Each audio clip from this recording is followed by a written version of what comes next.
From a defensive standpoint, is this about as tough a matchup as you're going to get, just given how good they are across the board defensively? Yeah, I mean their physical toughness is as good as anybody in the country, and when you look at their numbers defensively, it's it's 1 through 5. Those guys guard anybody. Their physicality, their steal percentage, they're number 1 in the nation in steal percentage. They're going to be in gaps. We can't play in a crowd. That's going to be as important as anything in this game. If you do, they're going to take it from you, and there's nothing you can do about it. We're not going to be the first team all of a sudden that can get by their first line of defense. We have to make simple plays all game long, and they're going to keep that thing out of the paint. That's what they do, and they're really, really good at it. And then they fly around in rotations as well, and they're a very good rebounding team. So yeah, I think 58 points a game that they give up, and have already been tested with their schedule and won a big game on the road at Oregon already in our league, so they know how to do that. It's it's one of those games we've got to be on point for 40 minutes. If we have any type of lull in this game on either end, this could be a long afternoon. So mixed teams are always as tough as anybody, and we got to go in there and hopefully match that. How do you prepare and simulate a defense that forces many turnovers? Yeah, you try to do the best you can, and whatever you're facing, whether it's a press, whether it's a team that's going to sit in gaps and play pack, or whether it's a team in UCLA that's going to get out and pressure all over the floor, you just try to simulate it as best you can, knowing it's not going to be perfect. I give our scout team all the credit in the world, and I talked about a couple of those guys that went in the game the other day and gave great minutes for us. But those guys behind the scenes, I wish people saw the work that they put in to learn other team systems, both offensively and defensively, and they have to go out there and execute. And it's good for them. It's good for when you look at a guy like Nick Janowski and Braden Frager and Justin Bolus. Those guys in their first year in the program, they're learning every system in the league now. And when we go on the road, already being at Michigan State, next week you go to Iowa, you go to Purdue, they're going to experience all that, and that's very beneficial for their futures. But, I give those guys all the credit in the world, being the first ones in the gym, going out there trying to learn all the plays that we're going to face, and they do a really good job of executing and getting us prepared. And from a defensive standpoint, it's hard to simulate what UCLA is going to do to us on that end, but they're doing the best they can. Ball security, you mentioned how important that's going to be. That's kind of been a bugaboo really all season for you guys. What have you identified as maybe the root causes of that, and is this just something that they got to figure out themselves on the court, or can it be addressed? I mean, the ones that bother, just the careless, mindless ones. We stepped on the sideline twice the other game. That just eats away your insides. We had 3 straight possessions where we turned it over that led to dunks on the other end. And I guess the one good thing is we're facing a defense very similar to what we just faced, as far as pick and roll coverage, as far as being ball hawks out there. They had great hands, and we didn't handle it great with the turnovers. And we have to clean it up if we want to win consistently in this league. We have to value possessions much better than what we're doing right now, and finish possessions better than what we're doing right now. And UCLA is going to test us in both of those areas on Saturday afternoon. So we got to get off to a good start as far as taking care of the ball, getting quality looks, getting shots up on the glass.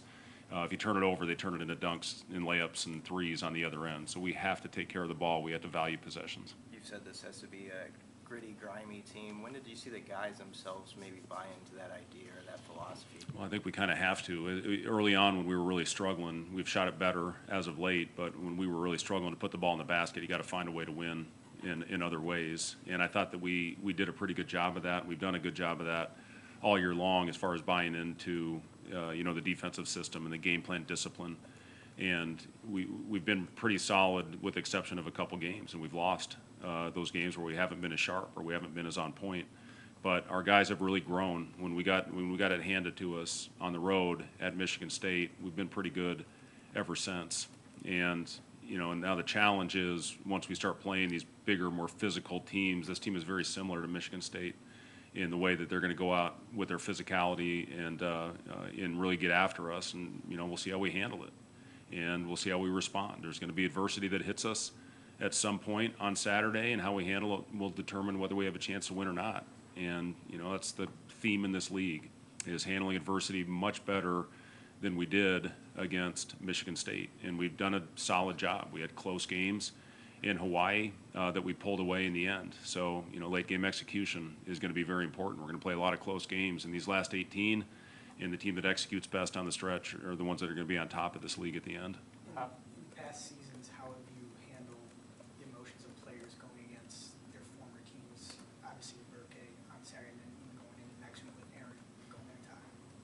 Yeah, I mean, we don't really talk about it, to be honest with you. It's, you know, something they know it. They, you know, they want to go out and play well against former teams. You know, BK, I think, is playing some of his best basketball right now. He's playing with more confidence on the offensive end, and he's been one of our better defenders when you look at it from an analytic standpoint. You know, rebounding as he's really helped us on the glass, and he's a guy that can play multiple positions. He's playing a lot of 5 for us right now, which is important with Bilodeau, you know, a guy that can pick and pop and you know, being their leading scorer, and a guy that can really shoot the ball. So we're going to need him, you know, to play 4, play 5, and you know, just continue to get better. But you know, a lot of it is he's gotten himself in better shape since the injury. He struggled in that area when he went down with the groin, being out a week.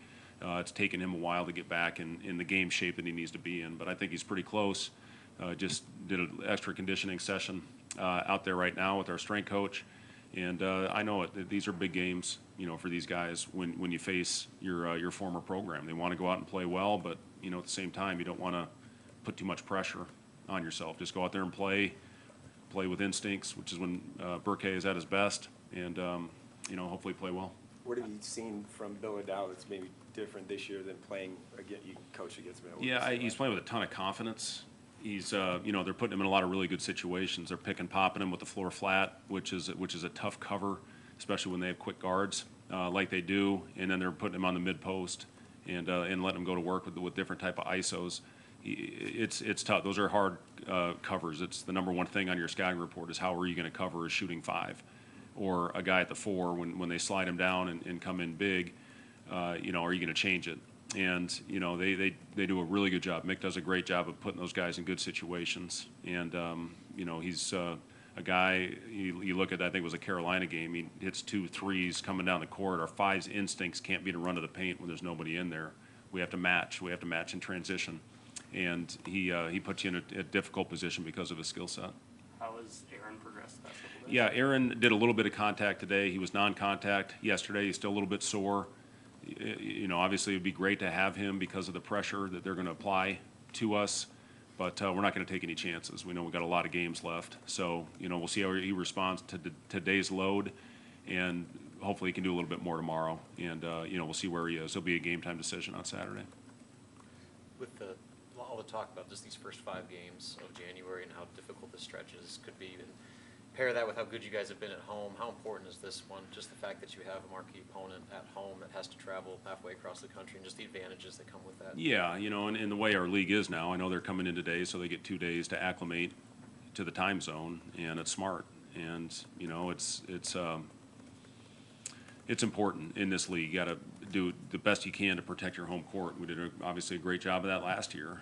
And if you don't, if something happens, you got to find a way to regroup. And we got 2 road games, tough road games after this one. But, you know, our sole focus is on Saturday afternoon and what we can do to give ourselves the best chance to compete and give ourselves the best chance of having having at the end of the game a chance to win.